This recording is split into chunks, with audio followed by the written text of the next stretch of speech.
Palabras de vida. Un programa para la edificación de tu vida espiritual.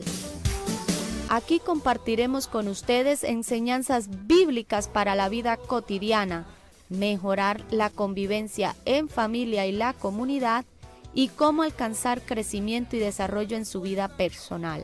Bienvenidos.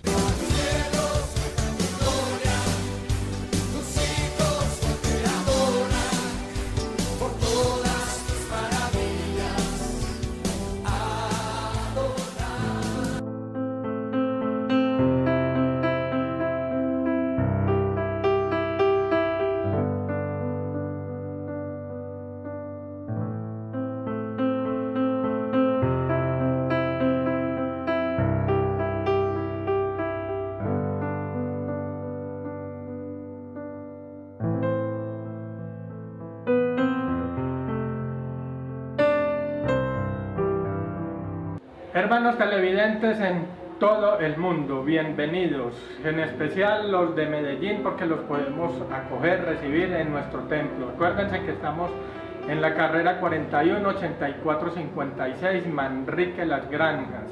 Bienvenidos acá. Vamos a orar para que el Espíritu Santo nos ayude en esta palabra del día de hoy. Padre, en el nombre de Jesús te ponemos nuestros labios, nuestras bocas, nuestros pensamientos y nuestra mente.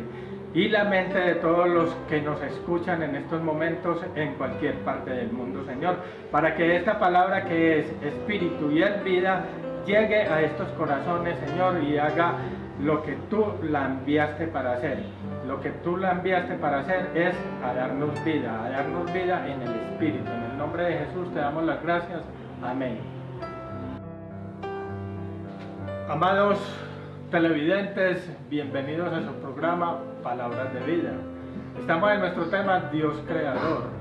Hoy vamos a mirar lo que es la sangre de Jesucristo, el poder de la sangre de Cristo. Bajo la luz de la palabra de la Biblia, nosotros podemos mirar que el proceso dado en la enseñanza de Dios para con su creación, el tema de la sangre ha sido muy importante. ¿En qué sentido? En el sentido de que en la sangre hay cubrimiento de los pecados y redención de estas mismas faltas, que es debido a la terquedad del hombre con respecto a la que Dios le ha dado mandamiento. Nosotros miramos desde el principio en la desobediencia de Adán y Eva, cuando ellos pecaron, entonces Dios les dio una vestidura nueva, hubo sacrificio de animales, no se sabe cuántos animales, pero hubo un sacrificio de animales. Nosotros, por lo que nos dice la palabra, ellos se vieron desnudos y sintieron vergüenza. Entonces Dios, en su infinita misericordia, hizo holocausto con unos animalitos y los vistió, les provee de vestiduras para que ellos no se sientan desnudos por una parte y por la otra no tengan vergüenza. Nosotros miramos más adelantico el caso de Caín y de Abel, lo mismo que ocurre con respecto a la ofrenda, porque la palabra de Dios nos dice que hubo una ofrenda de Caín y hubo otra ofrenda de Abel. Sin embargo, la ofrenda de Caín no fue aceptada por Dios, pero la de Abel fue aceptada por Dios. ¿Por qué?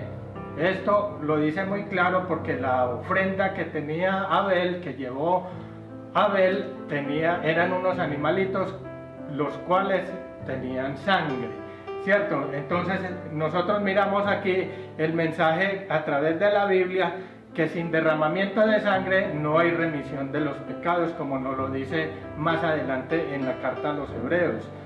Ahora, en el Antiguo Testamento miramos que había una posición de una víctima inocente para llevarla como ofrenda, para derramar su sangre, y con esta sangre había un cubrimiento de pecados. No obstante, más adelante, por la primera de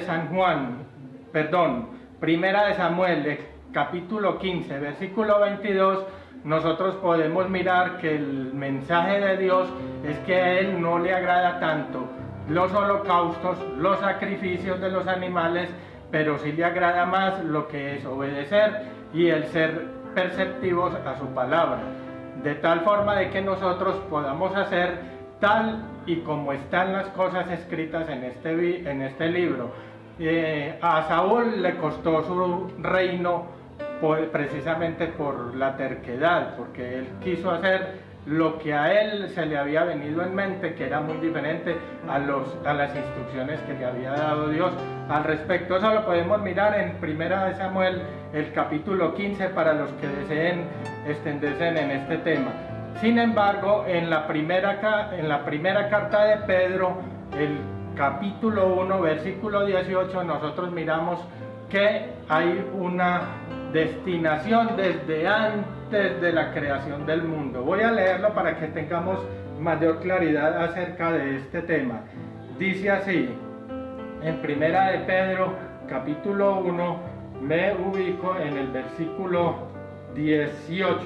Sabiendo que fuisteis rescatados de vuestra vana manera de vivir, la cual recibisteis de vuestros padres, no con cosas corruptibles como oro o plata, sino con la sangre preciosa de Cristo, como de un cordero sin mancha y sin contaminación, ya destinado desde antes de la fundación del mundo, pero manifestado en los postreros tiempos por amor de vosotros. Entonces, amigos, si nosotros hacemos un recorrido de lo que ha sido la sangre del sacrificio, el holocausto, en la Biblia nosotros miramos que hay una gabela que se le está dando al hombre. ¿Para qué? Para que sean cubiertos sus pecados. Y esto en el Antiguo Testamento apenas era la sombra de lo que iba a venir. ¿Qué era lo que iba a venir? Jesucristo. ¿Para qué? A derramar su sangre en una cruz, para que todo aquel que en él crea sea salvo, y salvo por gracia, no por las obras de cualquiera. Simplemente es un regalo de parte de Dios para el perdón de los pecados y por consiguiente para la salvación, la vida eterna. Y vamos a mirar más o menos lo que ha sido el recorrido con respecto a este tema en cuanto a lo que es el tabernáculo. Bueno, hermanos, como les veníamos diciendo acerca del tabernáculo, el tabernáculo fueron unas instrucciones que recibió el pueblo de Israel a través de Moisés.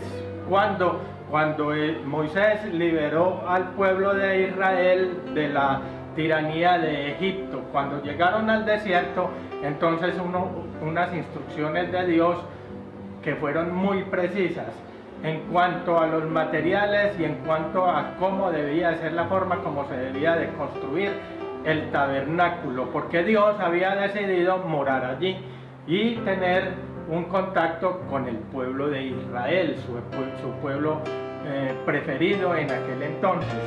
Nosotros podemos mirar lo que hay documentado en la Biblia, que se podía presentar de acuerdo a la capacidad económica de las familias. Podían presentar un palomito, una tostolita, o podía ser un carnero o un cordero, cualquiera de estos animales para ser ofrecido en sacrificio, en holocausto, para el derramamiento de sangre, porque ya habíamos determinado Dios en su palabra que sin derramamiento de sangre no había perdón de los pecados. Esto tan solo era sombra de lo que iba a venir más adelante, pero nosotros nos podemos mirar a estudiar lo que es el tabernáculo en aquel entonces, que era un lugar que debía de ser portátil, y como portátil debían de ser armado o desarmado de acuerdo a lo que dijera o en la forma como se expresaba Dios en aquel entonces para con su pueblo. ¿En qué forma? De noche en una llama de fuego, o de día en una nube, y esta nube simplemente se detenía y inmediatamente se detenía, debían de ponerse el pueblo de los levitas a armar allí el tabernáculo, y cuando la nube o la llama de fuego ascendía, debían de desarmarlo de inmediato e ir detrás de donde los llevara la nube, o en su defecto en la noche la llama de fuego, que significaba lo que era la presencia de Dios. Construida de acuerdo a las instrucciones que le daba y de acuerdo a los materiales que estaban escritos allí. Todos estos materiales y la forma como debía de haber sido construida está lleno de simbología que traía un mensaje especial. Sin embargo, vamos a mirar qué es lo que pasa con cada uno de estos compartimientos. Cuando nosotros miramos las instrucciones, miramos que los levitas, que eran los encargados del sacerdocio, debían de fabricar y de organizar a través de ofrendas de todo el pueblo los materiales necesarios para construir el tabernáculo. Este tabernáculo consistía de 3 partes, lo que era el atrio, el lugar santo y el lugar santísimo. Estaban separados entre sí por unas puertas que eran cortinas en aquel entonces. Nosotros miramos, de acuerdo a lo que está escrito, que en la primera entrada al atrio, que era un patio, no tenía techo, simplemente entraba la cortina. Esa cortina tiene un significado muy importante, se llamaba el camino, y esto nos recuerda algunas cositas que vamos a ver más adelante. El segundo espacio era un lugar que estaba cubierto. Estos 2 lugares que faltan para completar los 3, los otros 2, el atrio era destapado, pero los otros 2 lugares debía estar tapado, cubierto con unas cortinas especiales, y estas cortinas tapaban de tal forma que allí no entraba la luz. Era el lugar santo y el lugar santísimo. Cada uno tenía unos muebles, tenían unos artefactos que nos daba unos significados especiales. Bueno, vamos a evacuar esta parte a ver. Ya sabemos que en la primera entrada había 4 columnas y su nombre lo llamaban el camino. Y tenemos en cuenta que esto era un símbolo de lo que eran los 4 evangelios. Los 4 evangelios nosotros sabemos que nos presentan. Mateo nos presenta a Jesucristo como el Rey. Marcos nos los presenta como el hombre perfecto. Lucas como el Salvador y Juan como el Hijo de Dios, o sea, Dios en persona. Nosotros miramos, por ejemplo, en Juan 1:1, que nos dice que desde el principio era el Verbo, y el Verbo estaba con Dios, y el Verbo era Dios. En el versículo 1, en el capítulo 1, versículo 14, miramos que dice: y aquel Verbo se hizo carne, y vimos su gloria, gloria como del unigénito del Padre, lleno de gracia y lleno de verdad. Entonces, Juan nos revela que el mismo Hijo de Jesucristo es Dios en persona. La Biblia no empieza en Génesis 1:1, la Biblia empieza en Juan 1:1. ¿Por qué? Porque Él nos revela un principio, y este principio está atrás del principio de Génesis 1:1, porque nos dice: en el principio era el Verbo, y el Verbo era con Dios, y el Verbo era Dios. Esto era antes del principio, cuando empezó la creación. Es muy importante ahora nosotros mirar que el camino entonces era la puerta, porque Jesús también se nos revela en uno de sus evangelios de Juan como: yo soy la puerta, y esa puerta, todo el que entra por otro lugar es salteador y ladrón. O sea, el camino, el único camino al Padre es a través de Jesucristo. Eso también nos lo revela en Juan 14:6, cuando Jesús estaba hablando con sus discípulos y les dijo: yo soy el camino, la verdad y la vida, y nadie viene al Padre sino por mí. Y miremos lo importante de estas otras 2 cortinas o puertas. La segunda puerta que da entrada al lugar santísimo se llama la verdad, y en la entrada del lugar santo al lugar santísimo, esa entrada se llama la vida. Entonces, cuando Jesús les dijo a sus discípulos: yo soy el camino y la verdad y la vida, ellos entendieron muy claro, Él es el tabernáculo de Dios que vino a morar en esta tierra en aquel entonces, y que de alguna forma nos dejó una enseñanza en la cual nosotros todos y cada uno, el que quiera, lo seguimos, porque dice en uno de sus versículos también, cuando Jesús les dijo: el que quiera venir en pos de mí, niéguese a sí mismo, tome su cruz y sígame. Y resulta de que esta cruz también es otro símbolo muy importante. ¿Por qué? Porque cuando nosotros vamos a entrar al atrio, lo primero que nos encontramos es un altar de bronce, y ese altar de bronce representa la cruz, que es un sitio de muerte, donde se quemaban en el holocausto los animales del sacrificio. Mire y verá, y esto tiene una gran enseñanza para nosotros. Bueno, entonces entramos al atrio. En el atrio encontramos, lo primero que encontramos es el altar de bronce. En el altar de bronce hay una semejanza muy grande con lo que es el lugar de muerte, y ese lugar de muerte es donde todo cristiano que coge el camino, seguimos a Jesucristo, al primer lugar que debemos de llegar es precisamente al altar de bronce, para hacer morir allí todo lo terrenal en todos y cada uno de nosotros. ¿Dónde nos ayuda con esta parte a nosotros?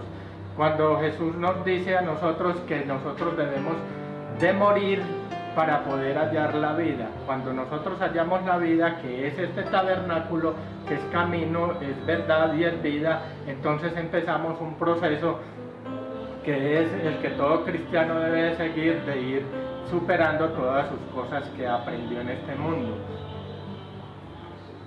Tenemos entonces, luego de pasar al altar de bronce, encontramos lo que se llama la fuente de agua, que es el lugar donde todos los sacerdotes que servían allí para el sacrificio del holocausto se lavaran los pies y las manos y su cabeza, para poder ingresar al siguiente lugar, que se llamaba el lugar de la verdad, ¿cierto? El lugar santo.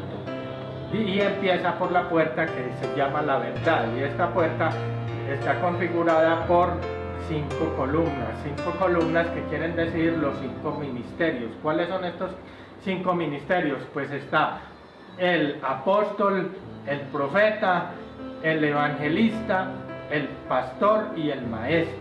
Cuando nosotros llegamos a este rango, entonces podemos entrar al lugar santo, y en el lugar santo ya encontramos 3 artefactos, y esos 3 artefactos están llenos de simbología también, como es el candelabro, que son un lugar que da la luz para este lugar que está oscuro allí, porque allí no entra el sol, ya lo habíamos visto antes, y quiere decir, representa lo que es la unción del Espíritu Santo.